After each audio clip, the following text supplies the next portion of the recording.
días, buenas noches. Pues muchas gracias por acompañarnos en este nuevo espacio de diálogo llamado Diálogos desde el Sur, reflexiones políticas para soñar juntos, que les queremos compartir desde la Red Laical Latinoamericana, esta articulación de muchos colectivos de América Latina, que estamos pues unidos para promover y conocer el magisterio del Papa Francisco y la sinodalidad, y que también hacemos en conjunto con la revista Christus, una revista de reflexión teológica y de ciencias sociales de la provincia mexicana de la Compañía de Jesús. Pues presento a mis compañeros y a mí. Vamos a estar con Carlos Ferré desde Argentina, un amigo, un compañero de la Red Laical, pero pues experto en estos temas de política y también desde una mirada cristiana, ¿no? También especialista en todo este tema tan vigente de la doctrina social de la Iglesia. También estamos con mi compañero Edgar, filósofo, teólogo especialista en temas de psicología, de temas sociales también. Y yo, Mario Piña, un gusto estar con ustedes. Adelante, Edgar. Muchas gracias, Mario, y bienvenidos a todos los que están compartiendo con nosotros este espacio. Yo pienso que este espacio es para dialogar, pero también para soñar, para encontrarnos juntos, estos diálogos desde el sur, desde nuestros propios territorios. Como ya bien lo decía Mario, este espacio es para todos y para todas. Le agradecemos a la Red Laical, le agradecemos también a los diferentes momentos también que nos ha querido estar con nosotros. Carlos, hoy que es experto en esos temas, le agradecemos a Mario también, esos ánimos que ha tenido por convocar este espacio y por hacernos partícipes también. Tendremos a otros invitados a lo largo de estos días, a lo largo de nuestras charlas. Esperemos que juntos reflexionemos, no solo de política, también de cultura, también de la sociedad, de arte, estos diálogos para soñar juntos que otros mundos son posibles.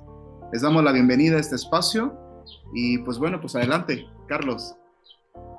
Bueno, Carlos Ferré desde Buenos Aires, Argentina, de Generación Francisco, que es un colectivo que armamos acá con motivo de acompañar a nuestro Papa Francisco cuando fue elegido Papa. Y bueno, digamos, más que un experto, yo he sido un militante de la política, porque en aquellos años del Concilio Vaticano II, los laicos nos tomamos muy en serio este tema de que el compromiso político era justamente nuestro lugar en el mundo, nuestro lugar en la iglesia, nuestro lugar como evangelizadores y constructores de una nueva sociedad.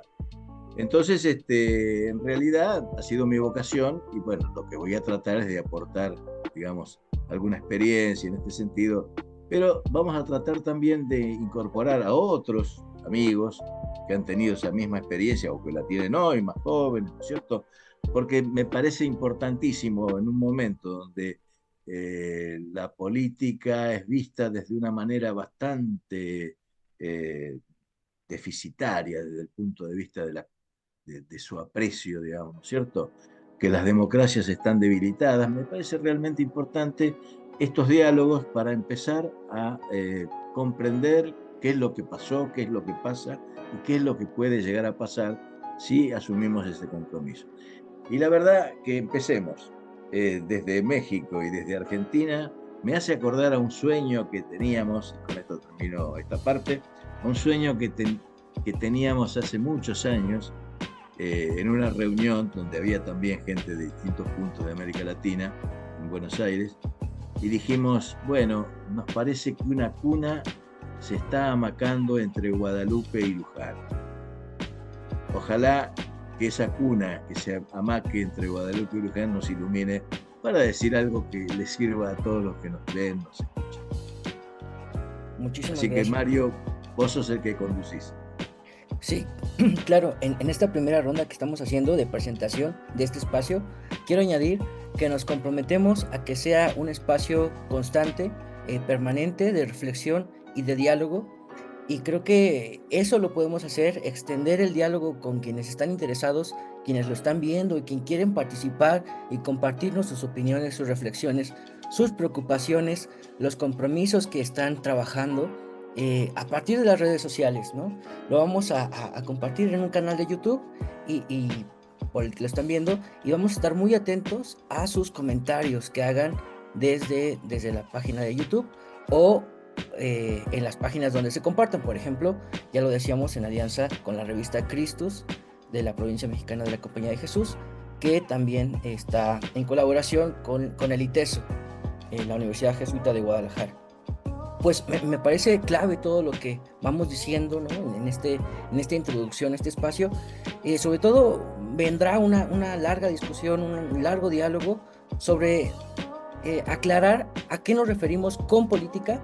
Y muy bonito esto que dices, ¿no, Carlos? También tener muy claro que lo decimos como creyentes, ¿no? Como creyentes que también son ciudadanos, compañeros, ¿no? Parte de la sociedad, preocupados y afectados por lo que sigue pasando, y también con ganas de colaborar, ¿no? Me gusta también mucho esta definición que ha recordado el Papa Francisco, en que la política es la mayor vocación a la caridad, ¿no? Por el tema social que implica, por el bien en donde podemos incluirnos muchos. Eh, ¿Qué más, Edgar? Mira, yo también quisiera recalcar, ¿no? Que este espacio es un espacio abierto, como ya lo decías, es un espacio respetuoso, incluyente, donde a lo largo de este espacio vamos a tener diferentes expertos, pero también tendremos gente no experta como nosotros, o como yo, ¿no? Y que esos diálogos también son desde aquí, desde la cotidianidad, desde casa, desde el no saber, desde el querer informarnos, desde el querer aprender, desde el querer, como decían nuestros amigos los zapatistas, saber que otros mundos son posibles. Bien. Bueno, sí, eso es también muy importante. Yo también me sitúo en ese lugar de aprendiz, ¿no? Aprendiz. eh, y también decir que estos diálogos son la inquietud de compartir charlas que ya teníamos entre nosotros y de repente han sido tan interesantes que dan unas ganas de compartirlo, ¿no? De buscar la manera de incluir a más personas y que no se queden entre poquitos. Sobre todo, y ahora sí vamos a entrar, ¿no? A esto que está pasando, que nos inquieta. Como tú decías, Carlos, estamos viviendo tiempos eh, de bastantes crisis, ¿no? Y también creo que el que estemos reunidos aquí desde México y Argentina nos dice qué está atrás de nosotros, ¿no? Que en México, bueno, estamos en días electorales, entonces creo que hay mucha discusión política, pero una política yo creo que superficial, que no llega a lo profundo, ¿no? de nuestra realidad. Y también ustedes han tenido un proceso muy agitado electoral y que los ha llevado, creo que a una alternativa política que no se había dado, ¿no? Y que tiene sus alarmas, ¿no? Tiene sus alarmas sociales, eh, unos resultados que quizá sean eso de heridas sociales que no se han podido atender y que en lugar de mejorar, parece que van en vía de empeorar, ¿no? Entonces, esto nada más lo mencionamos como hay muchos temas que abordar, pero vamos haciéndolo poco a poco, con paciencia. Este es uno de ellos. Y también creo que habría otras preocupaciones generales, ¿no? Que compartimos, pues, no solamente América Latina, sino todo el mundo, y que también coinciden en este debilitamiento democrático. Eh, yo no sé si hayamos pensado que, que habría un conflicto tan general en el mundo, ¿no? O sea, pensando en los diferentes lugares de guerra que existen, pero atrás de esas guerras creo que hay un acomodo político internacional, ¿no? Vamos a darle la palabra a Carlos Ferrer. Te digo, Adelante. honestamente, te digo que hace, a ver, 4 o 5 años atrás, nos preguntábamos cómo iba a terminar, es decir, después del 2008. En el 2008 se produce una crisis muy seria de todo el sistema capitalista occidental. Y esa crisis, evidentemente, no fue bien resuelta a favor de los pueblos, a favor de la gente, sino que incentivó un sistema de exclusión que cada vez era más evidente. Y entonces nos preguntábamos, recuerdo acá con otros compañeros, ¿y esto cómo va a terminar? Decíamos, ¿cómo va a terminar esto? No, en el 2008, estábamos 5, 6, 7 años después. Y decíamos, esto va a terminar en una guerra. Pues no tienen otro camino que provocar una guerra. Vino la pandemia antes, en realidad. Si la pandemia, cuando vino la pandemia dijimos, oye, a lo mejor la pandemia suspende la guerra de alguna manera, ¿no? Porque era una crisis tan grande y tan global que, bueno, nos afectaba a todos y se le podía echar la culpa, definitiva. Los que tenían la responsabilidad le podían echar la culpa a la pandemia. Pero evidentemente no alcanzó la pandemia y estamos en esta guerra mundial en partes, como dice Francisco. Hasta que no sonó el primer disparo en Europa, parecía que no existía, pero desgraciadamente sí existía, y cuando sonó el primer disparo en Europa dijeron, sí existe, hay una guerra. Las otras guerras, que fueron montones después de la terminación de la Segunda Guerra Mundial, hubo montones de guerras, como eran en países periféricos, parecía que, bueno, eran guerras secundarias, porque no estaban en el centro, a pesar de la guerra de los Balcanes, ¿no? Que Europa fue muy grave. Pero bueno, era el reacomodamiento de la Unión Soviética, todavía se tomaba como esa situación. Pero efectivamente yo creo que el problema fundamental es que la crisis que señala Francisco, por ejemplo, en Laudato Si, la crisis social, económica y entonces política que se da en el mundo no ha sido resuelta, o no ha sido resuelta a favor, digamos, del conjunto de los pueblos, ¿no es cierto? Y entonces tuvieron que recurrir a este expediente de la guerra, que es la que estamos viviendo.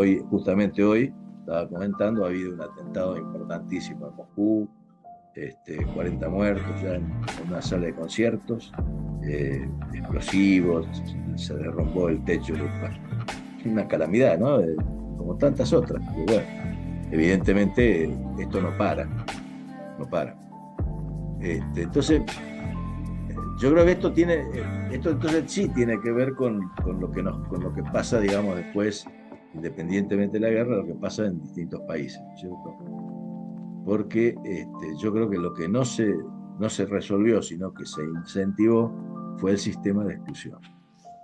Me parece que el problema de la exclusión es un problema que deteriora cualquier pensamiento, digamos, a favor de la democracia, de la política, porque es contradictorio, ¿no? Es decir, es contradictorio contra la verdadera participación que tiene derecho, digamos, todo hombre por haber nacido, de tener que ver con su destino común. Entonces, si tenemos una parte de la población que no tiene destino, porque la han expulsado, ¿cierto? Y también, de alguna forma, los que pretendieron sistemas inclusivos no advertían o disimulaban que los sistemas inclusivos que ponían en movimiento en realidad era como tirar agua en un barril agujereado en el fondo, porque el sistema seguía siendo excluyente. Entonces, se buscaban fórmulas de inclusión, pero el sistema seguía siendo incluyente. No sé si les parece, ¿no? Yo humildemente digo, entro con esto porque me parece que esto es un tema que a veces no se termina de comprender, o de explicar, o de decir, ¿no? Me parece, no sé, ¿qué les parece? A mí me parece, Carlos, que pones sobre la mesa un tema bastante interesante y que sobre todo hoy tiene mucho de qué dar, pues, ¿no? porque hasta que no seamos conscientes de lo que tú estás diciendo, de estos sistemas, o sea, que al final de cuentas son los que de alguna manera van dirigiendo no solamente la política, la economía de un estado, la economía de un país, la cultura misma, las maneras de pensar, las maneras de actuar, ¿no? No nos damos cuenta de que son sistemas de muerte también. O sea, son que van creando realmente estructuras de muerte. Sí, sí. Y vaya, hoy lo tenemos y claro, lo que tú dices, la guerra es algo evidente, que es una estructura de muerte. Realmente yo siempre he dicho que nadie gana en una guerra. Nadie, todos somos perdedores en una guerra. Sí, sí, por Sin supuesto. embargo, hay otras estructuras de muerte que son muy excluyentes, pero que son muy sutiles también, ¿no? Y que se van dando en nuestros países. Sí, sí, sí. Y yo creo que... no, adelante, Carlos. No, sí. Porque al final, en nuestros mismos sistemas políticos, por ejemplo, se van dando estos sistemas de exclusión de manera incluso muy sutil. Y que vaya, pues que aquí están y que no son tan evidentes, sin embargo van existiendo. Bueno, yo por ahí logro percibir alguna cosa de esa, ¿no? Claro. Y como tú nos decías, Carlos, desde la política internacional, cada país, claro, tiene sus propios bemoles porque son sus propios territorios, ¿no? Pero que hay ciertas características que se van compartiendo, sobre todo aquí en Latinoamérica, que también es otro tema que nos hablabas hace unos días, ¿no? Cuando comentábamos un poco. Sí, el problema, digamos, de que también, digamos, en este momento, como que se descubre que los estados-nación están en crisis y que ya no serían viables. Ahora, claro, la idea de los estados-nación eran ideas de estados soberanos, donde al menos dentro de su frontera podían conducir, digamos, lo que pasaba, es decir, podían conducir la historia de su propio pueblo dentro de su frontera. Ahora, esto en realidad nunca fue del todo así, sobre todo, salvo para algunos países centrales, y ya ni siquiera hoy es para los países, ni siquiera para los países centrales. Entonces, claro, lógicamente hubo intentos, como fue la Unión Europea en su momento, de hacer estados continentes, digamos, que pudieran de alguna forma lograr una autonomía que necesita cualquier comunidad para existir, ¿no es cierto? Digamos, la libertad es con natural, digamos, que una comunidad se realice. Pero bueno, con mucho más razón, los países como los nuestros, en América Latina, siempre estuvieron sometidos a distintas formas de imperialismo. Primero el colonialismo, digamos, del siglo XIX, bueno, evidente. Luego el imperialismo que tomó, digamos, una visión más economicista de la cosa, ¿no es cierto? Y luego, bueno, siglo XXI ya la aparición de grupos financieros globales, digamos, que actúan con el mismo poder que un Estado, o que pueden tener un ejército, por ejemplo. No tienen lugar en el mapa porque están en todos lados, son transnacionales. Entonces, claro, pero operan, es decir, no se han hecho poderosísimos en materia económica porque hicieron buenos negocios. Los buenos negocios lo hicieron porque operan sobre los países, inclusive que en determinado momento hasta hicieron una operación contra la libra esterlina. O sea, digo, nadie está exento de que hay unos nuevos actores internacionales que son capaces de operar y de hacer un nuevo modelo de imperialismo, junto con el anterior, que sigue vigente, ¿no es cierto? Bueno, claro, un nuevo modelo de imperialismo, porque también es cierto que, digamos, el poder del dinero se fue extendiendo de tal forma que fue reemplazando directamente la política. Entonces, bueno, si la política no retoma, digamos, el control de la economía, si no vuelve a conducir el proceso económico, iba a ser muy difícil, muy difícil. Es decir, porque entonces el ciudadano queda reducido a muy poco, a poder optar de vez en cuando entre tal partido o tal otro, entre tal candidato o tal otro, pero es en definitiva el candidato o el partido que en la mayoría de los casos, desgraciadamente, les permiten optar. Entonces, Oye, bueno, Carlos, yo me surgen por lo menos dos preguntas. dale. Hablaste un poco aquí sobre la crisis de los estados-nación y sobre el concepto, la idea que se tiene de soberanía y de autonomía. En este mundo tan globalizado, ¿no? O sea, y globalizado no solamente en la información, sino en la economía, en la cultura y en todo, ¿no será realmente una utopía hablar hoy de soberanía y de autonomía realmente? A ver, tal vez no de la manera que se podía concebir en el siglo XIX o en el siglo XX, digamos.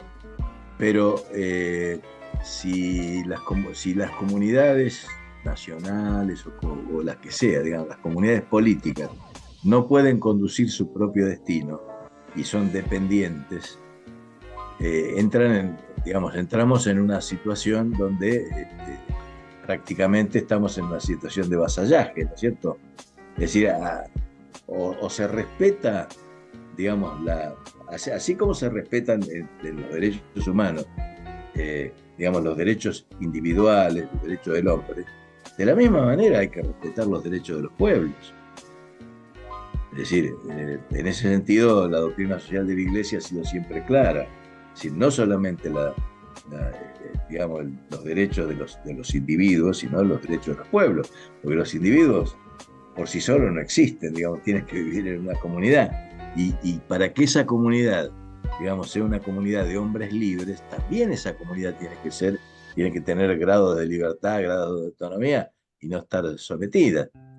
Entonces, digamos, yo creo que la democracia nunca va a ser perfecta, pero de todas maneras, la política es la única herramienta que los pueblos, por lo menos en Occidente, han descubierto para resolver estos conflictos. Ahora, para resolverlos verdaderamente, no hay que hacerse los distraídos, digamos, cuando se están ocurriendo, digamos, situaciones que evidentemente, digamos, no se nota, digamos, palpablemente que esto no ocurre. A ver, por ejemplo, después de la Segunda Guerra Mundial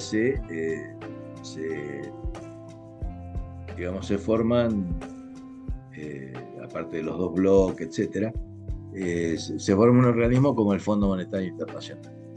Bueno, el Fondo Monetario Internacional, si bien participan todos los países, y todos tienen algún voto, un voto más, un voto menos, pero, digamos, el poder de veto lo tiene Estados Unidos y por lo tanto controla ese organismo internacional. No es un organismo realmente donde todos los países participan con el mismo grado. Y me dirán, bueno, claro, lo que pasa es que unos ponen más plata y otros ponen menos, efectivamente. Bueno, de acuerdo. Pero evidentemente el que pone más plata, o el que supuestamente pone más plata, es el que conduce. Y si yo tengo luego que me dieron un crédito para tal cosa o para tal otra, que estar sometido a una auditoría permanente, digamos, de ese organismo internacional, ya mi situación, digamos, de soberanía nacional queda totalmente disminuida. Y entonces se transforma, que tal vez fue el origen, ¿no es cierto? Se transforma en una manera de conducir a otros países, digamos, desde un centro de poder internacional, que en algún tiempo pudo haber sido Inglaterra, en otro momento es Estados Unidos, en fin, que fue la Unión Soviética también, por supuesto, dentro de su zona de influencia. Pero bueno, el tema es que si el hombre no se puede desarrollar en una comunidad donde tienes las garantías de decidir su propio destino, deja de ser libre. Y si deja de ser libre, ¿no? Entonces, a ver, la necesidad, digamos, me parece a mí, de la política y del compromiso que uno tiene que asumir, digamos, es ver de qué manera, y poniéndonos de acuerdo, con acuerdos internacionales, pero de qué manera se respeta esa autonomía que es la voluntad popular. Si no, la democracia pasa a ser una especie de juego, digamos, de poderes internos que depende de con quién están alineados. Bueno, no sé si esto te contesta tu pregunta, Edgar. Sí, pero me da Bueno, más preguntas. bueno, Adelante, bueno, adelante. Mario, ahí vamos bien. a lo mejor puedo. Yo creo que Dale, vamos. vamos a necesitar mucho tiempo para ir profundizando, porque estamos solamente como presentando, ¿no? Estamos Pero como ya empezando a poner arrancando. títulos, a poner Exacto. títulos. Sí, sí, Eh, sí. pero ya, de verdad que sí, vamos a hablar de casos concretos, ¿no? Antes Sí. de eso, quisiera enumerar otros problemas que creo que se están asomando en estos tiempos, ¿no? Que Sí, sí. también seguramente están dentro de estas promesas incumplidas de la democracia y, digamos, de la modernidad. Pero quizá también es tema de este sistema imperialista de los siglos pasados y actual, eh, la explotación de la naturaleza, ¿no? Y Claro, quiero evitar decirle recursos naturales porque eso ya es una forma concebido de como un calificar. imperialismo, ¿no? Eh, Claro. pero ahora vemos que está cada vez sintiéndose más los efectos ya es una emergencia climática, ¿no? Llamada por la ONU. eh, y quiero recordar esto que pasó en el famoso puerto mexicano de Acapulco, ¿no? Un huracán muy fuerte del que no se había tenido registro eh, en el Pacífico mexicano, ¿no? Que obviamente genera destrucción, pero también va con una velocidad eh, que no se pudo predecir, ¿no? Y ni siquiera se podía esperar porque no había pasado algo así. Pero esto también nos cruza en varios territorios, ¿no? En Argentina, pensaba y lo comentábamos antes, ¿no? Eh, Cómo se suma a este momento de transformación política en Argentina una sequía, ¿no? Y, y eso lleva a ciertos resultados electorales, pero quiero sumar que en México también estamos entrando en una sequía, ¿no?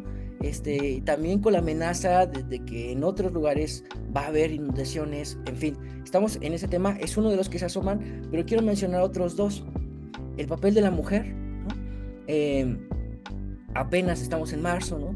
Y este 8 de marzo veía en la Ciudad de México, por curioso, la impresionante convocatoria que tuvo, ¿no? En la marcha de las mujeres por el 8 de marzo.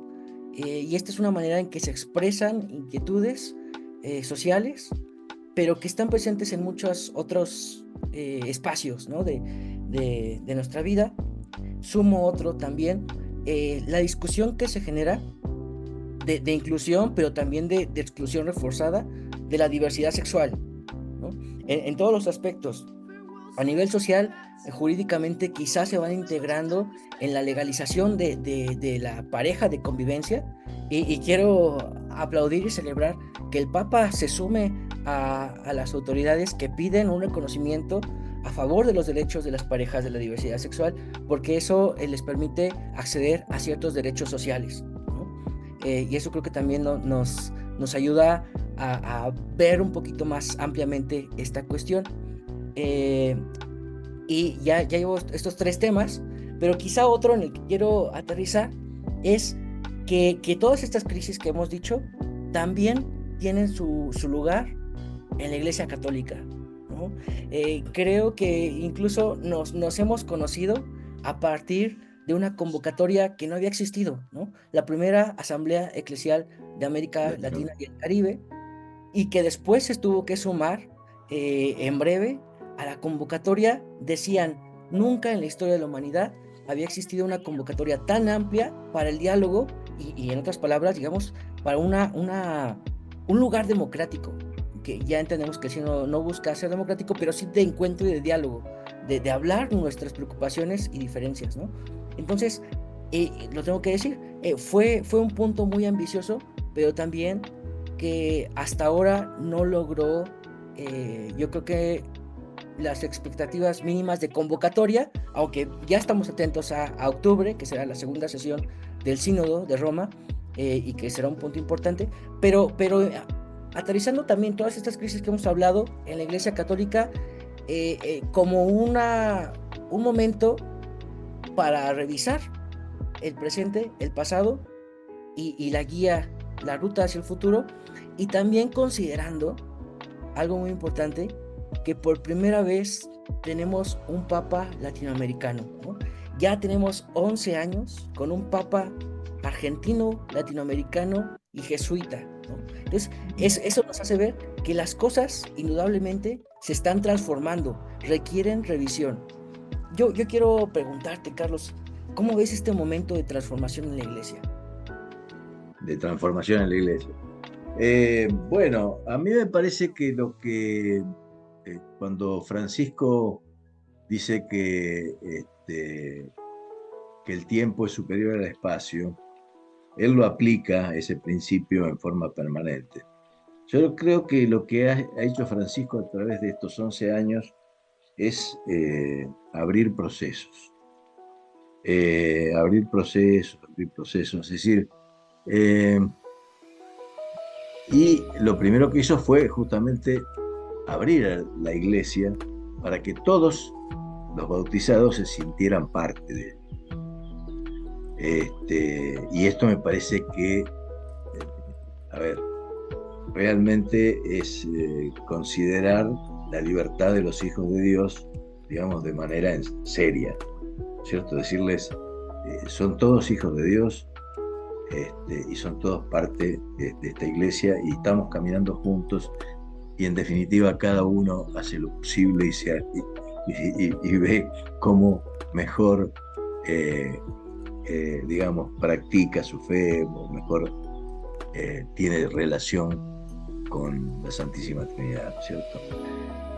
Y entonces me parece que hay gente que dice, bueno, pero hay que ver ahora, porque si, bueno, que el Papa ya está viejo, que se va a morir, que esto, que el otro, y a lo mejor viene todo para atrás. Y yo realmente creo que eso no va a ocurrir.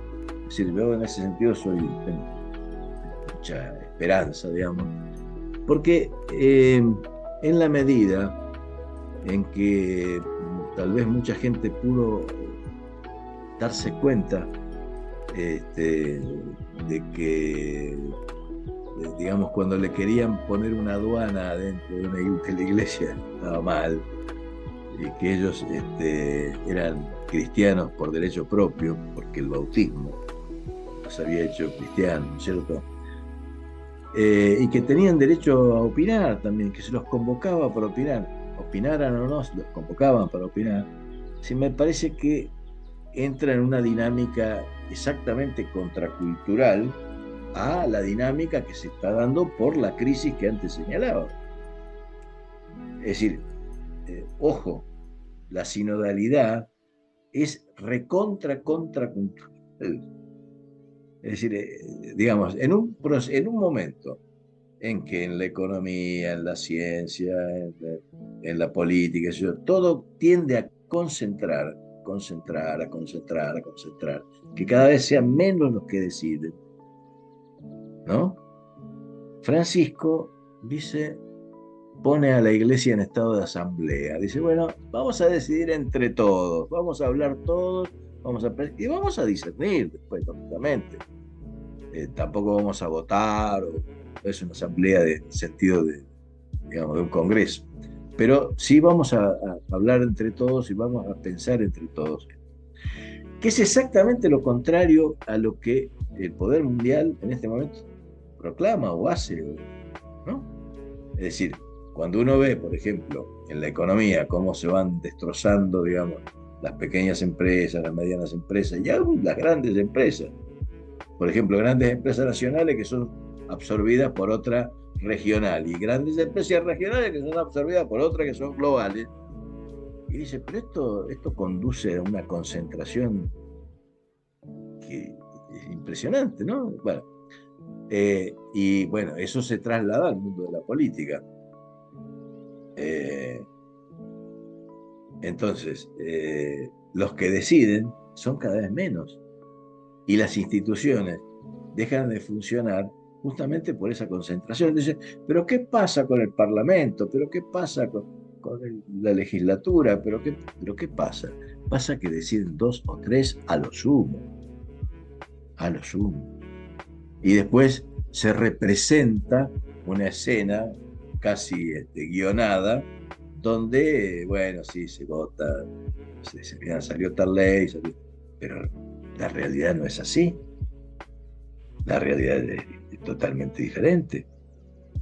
Entonces, en un momento en que todo el mundo busca concentrar, y los poderes, digamos, dirigen el mundo hacia eso, Francisco dijo, no, acá somos todos. Caminamos con todos.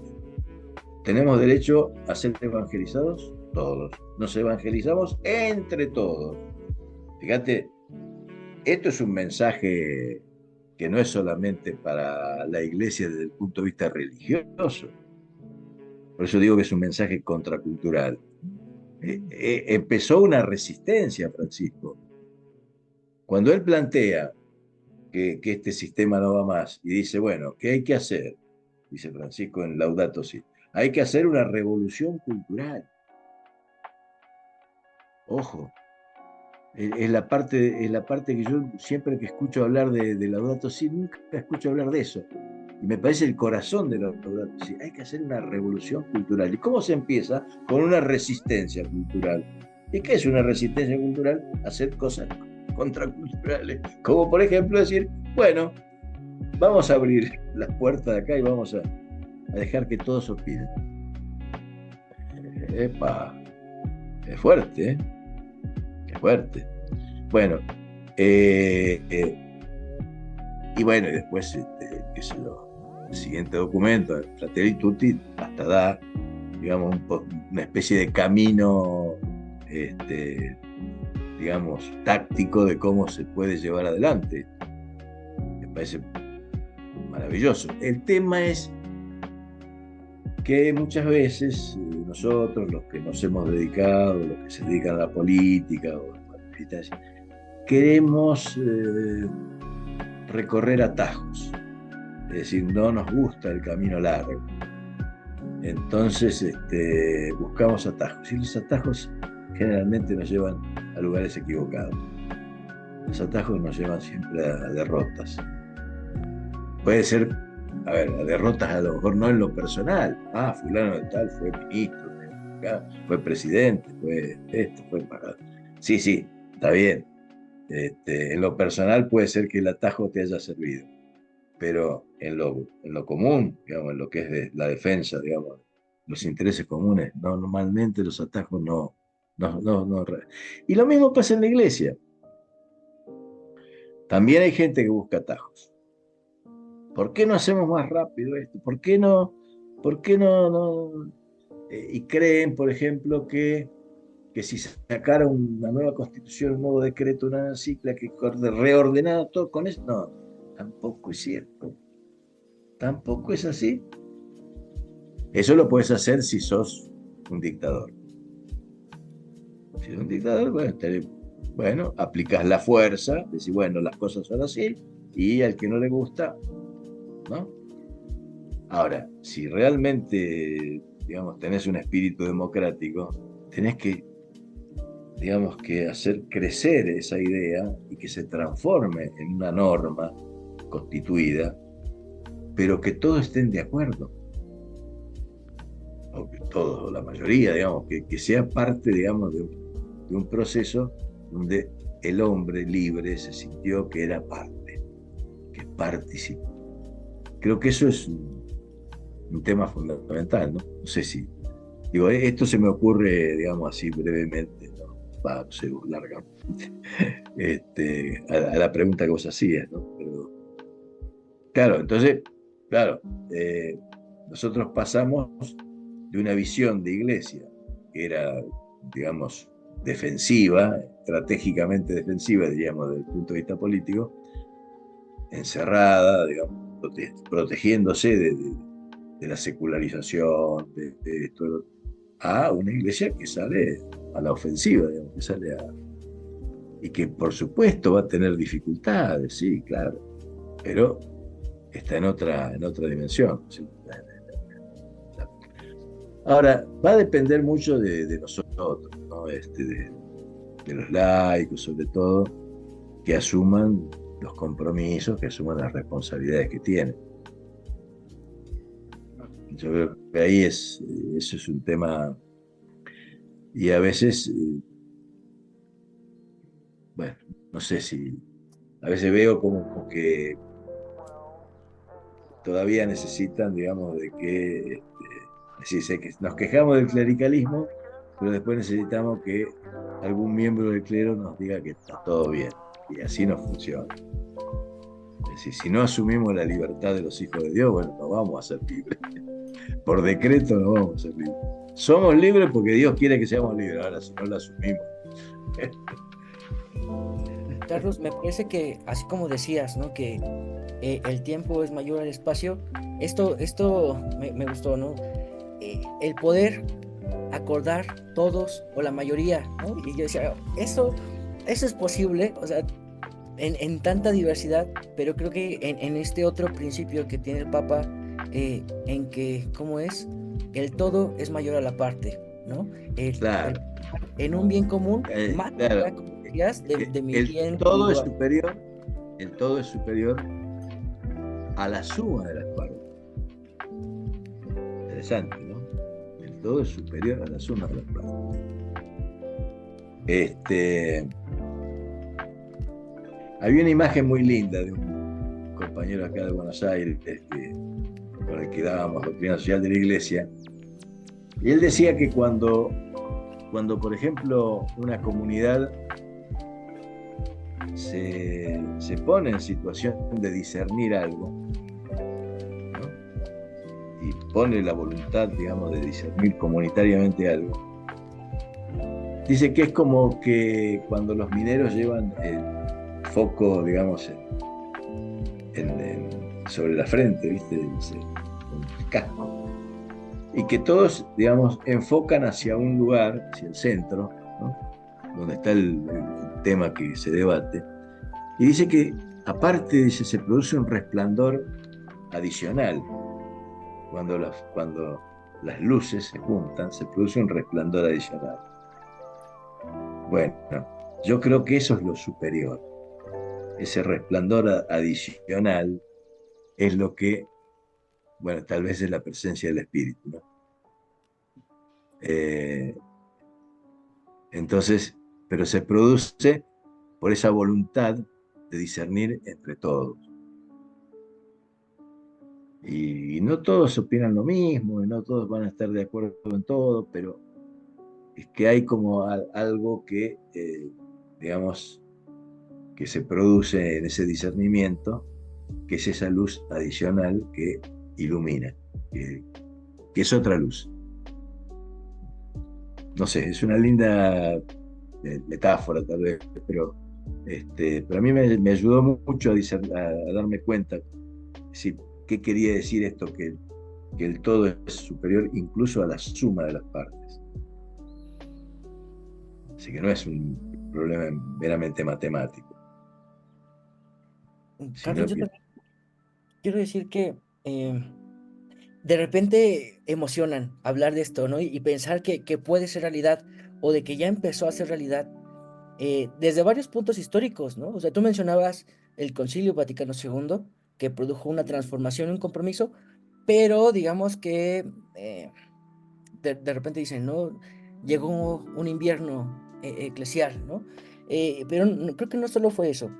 Y quería mencionar, por ahí un obispo muy estimado, en un encuentro con la comunidad católica de la diversidad sexual, pedía que tuviéramos paciencia histórica, ¿no? Y yo creo que es necesario tener esa paciencia histórica para transformaciones tan profundas y tan amplias como las que estamos mencionando, pero creo que también hay un riesgo, ¿no? De confundir esa paciencia histórica con, no sé si pereza histórica, ¿no? Pasividad. Que da al traste, sí, No claro, es lo mismo. sí, No es lo claro. mismo. No es lo mismo. Claro, sí, sí. No, Fíjate que claro, no. a mí me llama mucho la atención, Carlos, este análisis que nos presentas, ¿no? Esas características que tú hablas de la iglesia y que yo pensándolas ahorita que tú las mencionabas, es que son características de nuestro momento histórico. Esto de tomar atajos, ¿no? De la gratificación inmediata, de la inmediatez. Y no solamente es en la cuestión eclesial, es en todo, es en lo social, en Claro. lo educativo, en lo Sí, político, hoy sí, sí, económico, pues, ¿no? sí, sí. Esto otro que decías también de la centralización, o sea, que es contracultural la singularidad por eso, porque hoy queremos centralizar todo, pues, ¿no? Hoy se Claro. quieren, o sea, hoy se alza este ibris que tenemos hoy de nuestra intelecto, de lo que nosotros creemos que es real, creemos que es lo verdadero, ¿no? Y que entonces se alza con esta cierta pretensión de querer saberlo todo, de querer exponerlo todo, de querer organizarlo todo, ¿no? De querer, vaya, que la palabra sí es transformadora, pero que la propia palabra en el momento, aunque ni sea verdadera ni sea real, lo transforme, pues, ¿no? No sé si me explico por esa parte. Sí, sí, sí. Pero es algo de nuestra realidad hoy y que la iglesia precisamente en este camino, ¿no? Se va metiendo, pero que, vaya, Francisco ha sido esta luz que nadie pensaba que iba a ser tanto, ¿no? Bueno, pero vos fíjate que en definitiva, Francisco, que es mayor que yo, pero es de mi generación, es de la generación del concilio. Yo, digamos, Francisco entró grande al seminario, este, y, pero en definitiva, cuando fue el concilio, los dos, él y yo, éramos estudiantes universitarios, digamos, él en el seminario y yo en la Facultad de Derecho, ¿no? Entonces digo, bueno, ahora, ¿hubo una continuidad? Y evidentemente que sí, y evidentemente que sí. Y pasamos por distintas situaciones, y sí, pero eh, hay una cosa que para mí fue muy clara, y sobre todo para los laicos, ¿no es cierto? Que es digamos, esta triple dimensión, digamos, que tiene el laico de sacerdote, rey y profeta, ¿no es cierto? Eso a nosotros en nuestra juventud nos abrió mucho la cabeza, nos abrió mucho la cabeza. Este, y por eso nos tomamos en serio lo que estaba pasando. Porque, a ver, también en ese momento fue una bocanada de aire fresco, ¿no? La que quería Juan 23, ¿no? Fue decir, bueno, a ver, nosotros existimos, por ejemplo. Podemos tomar decisiones. Tenemos un campo de actuación que nosotros concentramos en ese momento en lo que era el compromiso político, el compromiso histórico. Digamos, si nosotros no éramos ni religiosos, ni cura, ni obispo, ¿cuál era nuestro campo de acción? El compromiso histórico. Entonces, estar en la política, en un sindicato, en una agrupación universitaria, era, digamos, lo que teníamos que hacer, era nuestra responsabilidad. Y también decir, no, no, bueno, pero ojo, esto es nuestra responsabilidad, pero también nosotros decidimos. Es decir, no me va a venir a decir el obispo o el otro, tenés que hacer tal cosa. No, no. Si yo tengo la responsabilidad en este campo, la tengo, la asumo. Y bueno, como me decía un señor una vez, bueno, sí, pero si haces estas cosas, dice, después el cura no te invita a leer eh, las lecturas de la misa, dice, el domingo. Y bueno, digo, algo hay que renunciar. Para mí nunca fueron tan importantes, le digo. Me resultaba mucho más importante lo que hacía. Si no si me invitaba, me invitaba, y si no me invitaba, que leyera otro, ¿qué me importa? Pero se ve que mucha gente, esas cosas que parecen así, en fin, sociales y qué sé yo, le importa mucho, ¿no es cierto? Entonces les costaba, digamos, eh, asumirse como tal. Yo siempre recordaba una cosa que pasó a ver, en los comienzos de esto, antes del Concilio Vaticano II, eh, y yo seguí mucho ese ejemplo, ¿no?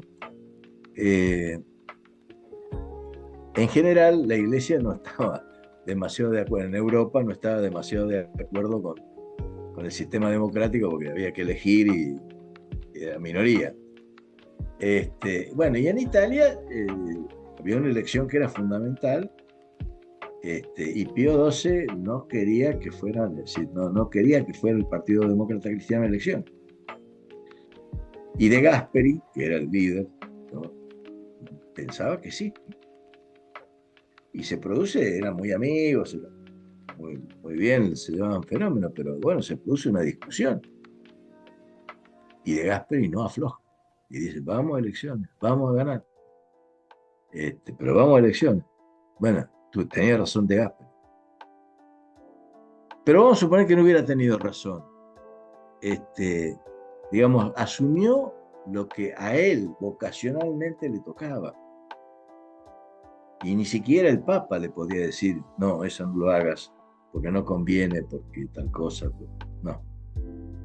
Eh, y me parece que esa es digamos, un ejemplo de libertad espiritual que nos hace falta tener, me parece, ¿no? Oye, Sí, yo quisiera aquí, Carlos, me surge una pregunta y también Mario, me surge una pregunta.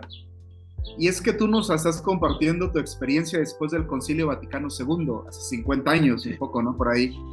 Y sí, cómo hubo personas como tú, Carlos, que dijeron, tomamos este compromiso, ¿no? Está el concilio aquí, están los documentos aquí, está lo que me está diciendo a mí, como laico, como cristiano de a pie, ¿no? Que puedo transformar el mundo, que puedo yo. Y eso es lo que decía el concilio. Y luego viene Christus Fidei Laici, ¿no? Y también vuelve a decir lo mismo. El laico en bueno, las cuestiones históricas, en la política, en la cultura. Ok, ¿no creen ustedes que el tema de sinodalidad hoy con Francisco, todo lo que hemos reflexionado, sobre todo de aquí en América, ya no solamente es el laico con las estructuras sociales, políticas, sino también dentro de las estructuras eclesiales, sí, dentro sí, ahora del propio corazón de la iglesia, al grado tal que la iglesia ya no es la iglesia particular, la diócesis, sino la iglesia local, el todo, el contexto mismo, ¿no? El caminar mismo de la iglesia total en la diócesis, por ejemplo, total en la comunidad, ¿no? Entonces hay un paso más en este sentido, una evolución más en el papel mismo del laicado, ¿no? Yo sí, sí, sí. y eso he reflexionado con esto. ¿Creen ustedes que esto puede ser posible hoy? ¿Creen que, vaya, que estemos Mira, realmente en esta evolución? mira, yo creo que todo depende de la convicción y de la coherencia que tengamos cuando pensamos estas cosas. Eh, a ver, nosotros teníamos muy pocos elementos, teníamos, digamos, un documento del concilio, este, algunas opiniones, ¿cierto? Y, digamos, generamos una práctica que es la que te estoy contando. Dijimos, bueno, nuestro papel es este y lo llevamos adelante. Este, por supuesto tuvimos dificultades, a ver, no, a ver, a muchos de nuestros compañeros, o si no a la mayoría, ya no los dejaron entrar dentro de las organizaciones propias de la parroquia o de la diócesis. Le decían, no, o la política o la iglesia, le decían. Y la mayoría dijo, bueno, mi vocación es esta, digo, yo voy a seguir en la iglesia, pero bueno, mi vocación es esta. No podré participar de esta estructura. Pero optaron por la... Muy bien. Eh, Me parece que ahora se abre, como vos decís, se abre una nueva oportunidad en la medida en que nos asumamos, digamos, en este rol como parte de un pueblo que se evangeliza a sí mismo, que no se evangeliza, que participamos de esa evangelización, porque a mí me parece que la Iglesia ha ido cambiando a lo largo de los siglos, ¿cierto? Y tuvo distintos rostros, distintas formas, distintas maneras de asumirse, de pensarse. Y a mí me parece que de alguna forma, si no hubiera estado esto que ocurrió, Francisco, la sinodalidad, hubiera quedado como un callejón sin salida. Parecía que ya nuestra generación se agotaba y ahí la iglesia se terminaba. Y eso en principio, digamos, iría contra la promesa de que el Espíritu nos va a seguir guiando y que no va a ocurrir. Pero el tema era cómo va a ocurrir. Entonces empezamos a descubrir cosas que tal vez, inclusive desde los lugares, digamos, supuestamente más progresistas, habíamos dejado de lado, que era la forma de fe de nuestro pueblo, las maneras de fe de nuestro pueblo. Tuvimos que revisar de nuevo eso, porque en determinado momento nos creímos que, bueno, que saber más teología, que bueno, que había que profundizar, que había que demostrar, digamos, un conocimiento. Y también este proceso de sinodalidad nos pone en la situación de decir, pero no, es que somos todos hermanos y vamos todos en el mismo camino. Y entrar a descubrir que nuestro pueblo fiel, el pueblo fiel, tiene distintas maneras de expresar su fe. Tiene otras formas, litúrgicas inclusive, de expresar su fe. Por ahí nosotros inclusive quisimos inventarlas. Me hago cargo, en mi juventud queríamos inventar hasta. Es decir, nos queríamos meter tanto que, bueno, y eso tal vez fue digamos, un pecado de soberbia. Pero, digamos, cuando empezamos a descubrir la fe sencilla y la empezamos a palpar, digamos, ¿cierto? Decíamos, bueno, pero acá hay otra manera de ser iglesia. Pero no estaba del todo, es decir, estaba reconocida, pero bueno, ¿no? Y todavía, bueno, pero hoy me contaba un señor, justamente que había ido a hablar con el obispo, y entonces le contaba que iba a ver los enfermos. ¿Y qué haces? Porque no es no está en ninguna parroquia, en ninguna. Pero él siempre fue misionero. Yo siempre fui misionero. Entonces yo voy a ver a los enfermos. ¿Y qué haces? Y bueno, dice, los bendigo, los bendecís. ¿Y cómo los bendecís? Y bueno, que si le pongo la mano, dice, cabeza. Después me hago bendecir por él. Dice. Pero no haces la bendición, dice, ¿cómo le dijo? La bendición que hace el sacerdote, digamos, ¿no? No, dice. Ah, bueno. Entonces, bueno, seguí haciendo. Bueno, no es la mejor ejemplo. Sería que el pastor hubiera quedado contento y feliz de decir, mira, encontraste una nueva forma de bendecir a la gente y de hacerle llegar, ¿no es cierto?, la fe de la iglesia. Digamos que se conformó porque no era la bendición, ¿no? Con la litúrgica, digamos. Pero esto ocurre. Con o sin la conversación esta ocurría y ocurre. Y entonces cuando nosotros empecemos a reconocer de verdad que esto ocurre y que es bueno, que es agradable a Dios, tal vez nosotros también encontremos la forma de caminar juntos con mucha más gente. Y yo creo que la iglesia del siglo XXI va a ser esa, va a ser distinta, va a ser diferente.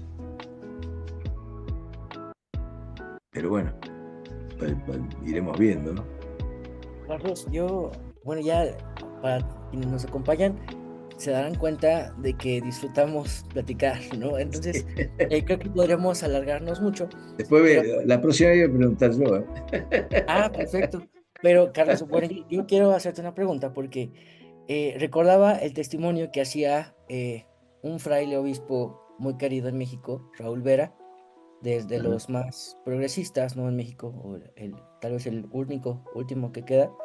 Y decía que en su juventud, estudiando en la universidad, un fraile francés dominico eh, leía los textos con ellos, ¿no? Del Concilio Vaticano II.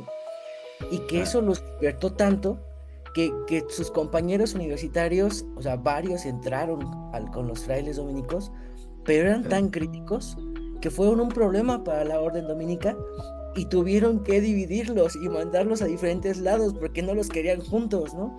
claro. Pero lo que quiero hacer referencia es este lugar de formación, de maduración, de profundización, de referentes que ayudan, ¿no? Y yo quiero preguntarte, ¿cuáles han sido esos quizá compañeros, maestros, maestras, ¿no? Que has tenido? Porque creo que no cualquiera podía sentir, o no sé, ¿no? Lo que implicaba la transformación del concilio, ¿no? O luego el compromiso de llevarlo a cabo, aunque no hubieran marcados ya caminos, ¿no? Sino hacerlos. Eh, yo diría que fue un proceso, digamos, de una generación. Eh, por lo menos en mi experiencia, ¿eh? Mi experiencia acá en Argentina, en Buenos Aires. Eh,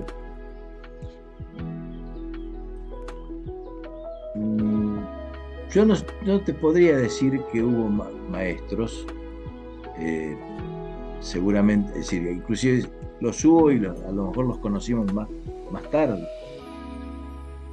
o recibíamos la influencia por alguna cosa que leíamos, y bueno, pero, pero más bien fue una experiencia de una generación, este, que hablaba, que, que gastaba mucho tiempo en cafés, de largas charlas, de largas conversaciones, y que unos iban aprendiendo de otros, ¿no? Pero también, si todos aprendíamos del otro. O sea que fue una cosa, yo a veces, eh, digo,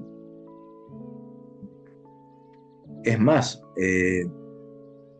con los sacerdotes que estaban más cerca nuestros, este, hemos tenido discusiones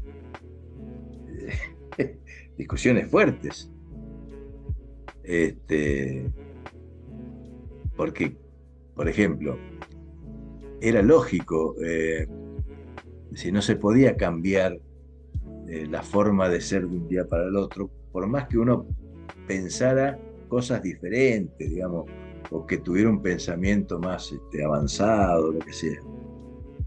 Pero, por ejemplo, ese toque de clericalismo existía y se lo hacíamos saber y se lo criticábamos.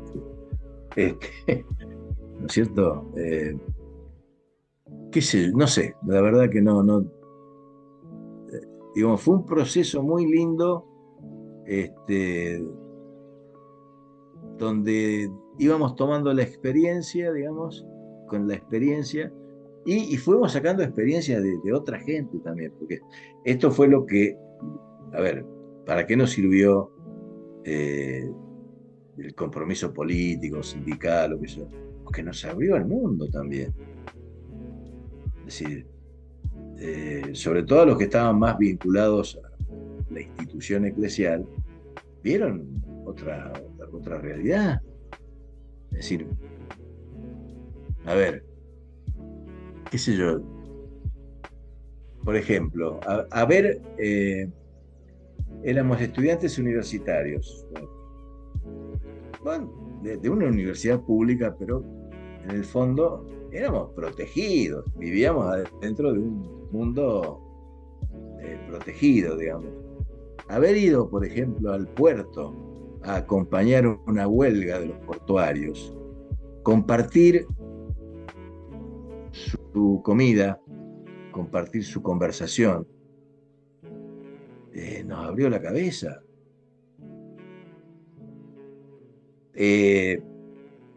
Por ejemplo, en ese momento se empezaron a producirse las misiones rurales. Entonces, para un muchacho de ciudad, estar un mes compartiendo el trabajo diario de los cosechadores de algodón, de los hacheros, de la gente que trabajaba realmente con las manos en el campo, y tener una reflexión sobre eso, fue un cambio.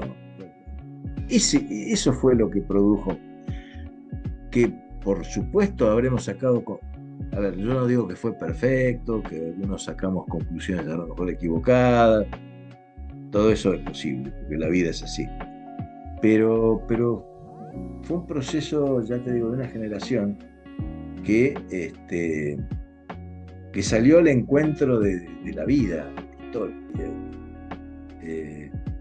Es más, hace un tiempo me invitaron a una especie de panel que había en la Facultad de Derecho, donde yo estudié, porque se cumplían no sé cuántos años de lo que se llamó la Noche de los Bastones Largos, que fue la entrada de la policía a la universidad, que estaba prohibido, porque la universidad no podía entrar ninguna fuerza de seguridad, salvo que el rector la llamara. Entonces era casi un ámbito casi, por eso digo protegido. Bueno, un día de una dictadura entraron a la universidad y entonces, bueno, fue todo un acontecimiento. Y cuando me tocó hablar a mí, yo dije, bueno, a ver, sí, es cierto, fue lamentable lo que pasó, se invadió la autonomía universitaria, bla, bla, bla. Pero de alguna manera, yo tengo que reconocer, digo, que también nos sirvió, porque nos sacó de un mundo de fantasía, en el que también había democracia, qué sé yo, pero era un mundo adentro de una pecera, digamos, ¿no? Vivíamos adentro de un lugar protegido y tuvimos que salir a hacer política de verdad. Y no había un Congreso, había una dictadura que había sacado la placa del Congreso para demostrar que nunca más iba a funcionar el Congreso de la Nación. En ese momento, cuando se produce ese episodio que invaden la universidad, tuvimos que dijimos, bueno, esto no alcanza, lo que hacemos acá era muy poquito, y tuvimos que salir a ver cómo era de verdad, cómo era para los demás también. Me parece que todo eso, digamos, conformó una experiencia, pero no de personal, digamos, o de grupo, sino de una generación que incluso discutió con todo el mundo. Bueno, y hicimos lo que pudimos, ¿no es cierto? Hicimos lo que pudimos hacer. Pero bueno, creo que eso fue lo que, para mí, digamos, los maestros por ahí no fueron personas individuales, sino situaciones, hechos, ¿cierto?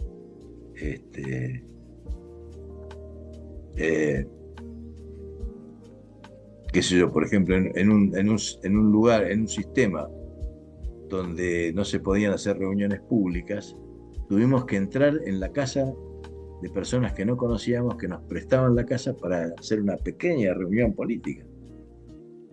Pero eso no servía solamente para hacer una discusión ideológica, servía para ver cómo vivían, cómo era su sistema de solidaridad, descubríamos cosas. descubríamos otras realidades. Bueno, creo que todo eso nos sirvió para elaborar después un pensamiento. Y cuando se produce el documento de Cristi Fidelis Laici, 20 años después, realmente nosotros sentimos que, bueno, que nosotros habíamos hecho un camino para que llegara ahí. Y que en este momento un documento de la iglesia estaba reconociendo que lo que habíamos hecho estaba bien, era correcto. Y nos pusimos contentos, digamos. Mira, lo que hicimos estaba bien, ¿eh? Bueno, ahora lo reconocen. No esperamos que lo reconocieran el día siguiente, lo hicimos simplemente. Y un día dijeron, estaba bien esto. ¿Lo vieron? Bueno, nos pusimos contentos. Así Pues que yo creo que tendríamos que ir redondeando, ¿no? Mario, porque si no esto sí. sí, claro. Bueno, me gusta este punto que nos acabas de compartir porque estás compartiendo un testimonio de que esta maduración espiritual, cristiana, religiosa, se da en contacto con la vida diaria, ¿no? Con los problemas sociales que vivimos juntos todos, ¿no? Y que se le va encontrando respuesta a eso, ¿no? Caminando. Pues muchísimas gracias, Carlos. Edgar, Aprendiendo de la gente. Aprendiendo de la gente. Aprendiendo de la gente. Yo una vez más creo que tiene mucha razón esos teólogos latinoamericanos cuando nos hablan de la neumatología, que el espíritu sopla desde abajo, ¿no? Víctor Codina que dice esto, ¿no? El espíritu va soplando desde abajo, y yo pienso que esta experiencia que nos compartes, Carlos, que te agradezco mucho, ¿no? Es precisamente esto mismo. No esperemos los grandes maestros, no esperemos las grandes facultades, porque a lo mejor no van a llegar. Los grandes maestros es la experiencia de la cotidianidad de la vida, y hacernos responsables, lo que ya decía Yacuria en algún momento, con la realidad, ¿no? Cargar con la realidad, responsabilizarnos de ella también, ¿no? Yo creo que ahí podría. Bueno, muchas gracias, Carlos. Gracias. Bueno, yo, gracias a todos los que estamos en este momento acá. Pero bueno, hemos puesto títulos, ¿no es cierto? Creo que nos podemos volver a juntar y seguir desarrollando cosas. pues ahí queda la promesa para quien quiera ver la segunda parte y la tercera y la cuarta de este diálogo, discerniendo nuestro presente, ¿no? Y quiero también añadir esto, ¿no?